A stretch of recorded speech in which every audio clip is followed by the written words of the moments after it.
KPY பாலாவை பற்றி இப்போ நியூஸ்லாம் போயிட்டு இருக்கு. இந்த மாதிரி வந்து அவர் பண்ண தானம் தர்மம் எல்லாமே வந்து ஃப்ராடு தானோ. அந்த நம்பர் பிளேட்ஸ்லாம் வந்து எடுத்து போட்டு பார்த்தா வேற வேற வண்டிகளோட ஆம்புலன்ஸோட நம்பர் பிளேட் எடுத்து போட்டு பார்த்தா ரோல்ஸ் ராயல்ஸ் காரோடைய நம்பர் பிளேட்டாக இருக்குது. பைக்குடைய நம்பர் பிளேட்டெல்லாம் அடிச்சு தான் ஃபோட்டோவே போடுறாங்க. போடுறதுனால என்ன ஆகிட போகுது? அதே நம்பர் பிளேட் அடிக்கணும். அப்படி இருந்தும் ஒரு சில ஃபோட்டோஸில் இருக்க நம்பர் பிளேட் எடுத்து டீட்டெயில்ஸ் வாங்கி ஒரு சில ரிப்போர்ட்டர்ஸ்லாம் கொடுத்துருக்காங்க. நான் என்ன சொல்கிறேன், அதுக்கு அவங்க சொல்கிற ரீசன் வந்து என்னென்னா இன்டர்நேஷ்னல் லெவலில் பாலிடிக்ஸ் பேசுகிறாங்க.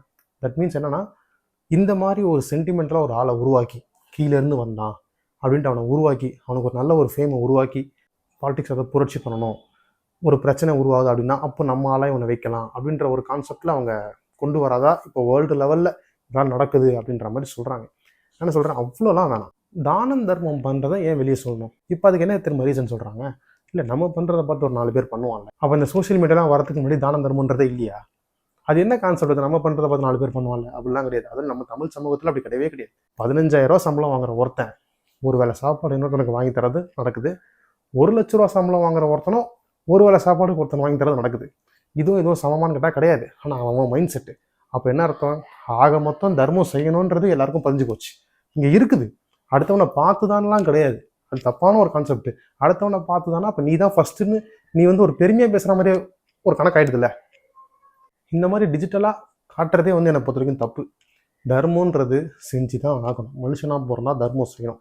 இருக்கிறவன் இல்லாதவனுக்கு கொடுத்து தான் ஆகணும். சொல்லுவாங்கல்ல, இடது கை கொடுக்குறது வலது கை தெரியக்கூடாதுன்றது. என்னை பொறுத்த வரைக்கும் அதுதான் கரெக்டான கான்செப்ட். அவனே இல்லாதவன். இதில் கை ஏந்துறவங்க இருக்கிறாங்க, கை ஏந்தாதவங்களும் இருக்கிறாங்க. கை ஏந்தாதவனை, அதாவது அவன் உதவினே கேட்டிருக்க மாட்டான். ஆனால் நமக்கு தெரியும் அவனுக்கு நீட் இருக்குது அப்படின்ட்டு நம்ம போய் அவனுக்கு உதவுறோம். அதை வீடியோ எடுத்து போட்டால் ஏன்னா அவனே தன்மானமாக இல்லாத நேரத்தில் கூட நம்மளுடைய தன்மானத்தை காப்பாற்றணும்னு கேட்காம இருக்கிறான். அவங்ககிட்ட நீயா தான் போய் கொடுக்குற. அதை வீடியோ எடுத்து போட்டா அங்கே அவனுடைய நம்ம இமேஜை உடைக்கிறோம்ல. கேட்குறவன் கதை வேற, அவனை பற்றி பேசல. ஆனால் கேட்குறவன் தப்புன்னு சொல்லலை. அவனுக்கு நீட் இருக்கு, அவன் கேட்குறான். ஒரு சில பேர் கேட்க கூட கூச்சப்பட்டு கேட்க மாட்டான், அவ்வளோதான். அதனால இந்த மாதிரி விஷயங்கள் நடக்கும்போது, இந்த மாதிரி ஆட்கள் வந்து வெளியே சொல்லும் போது அது பெருசாலாம் பேசாதீங்க. இந்த பாராட்டுறீங்க இல்லையா, நீங்களுமே அதை செய்வீங்க. கண்டிப்பாக கமெண்ட் எழுதுறீங்களா, நீ நல்லா வருவ, நீ பெரிய ஆளாக வருவ, நீ இந்த மாதிரி ஆள் இல்லை அப்படின்ட்டு. அப்போ நீங்கள் தர்மம் செய்யலையா? நீங்களும் செய்கிறீங்க. அதையே இன்னொருத்தனை மேலே கம்பேர் பண்ணி அவன் சூப்பரு அப்படின்ற மாதிரி ஏற்றி விட்றீங்க.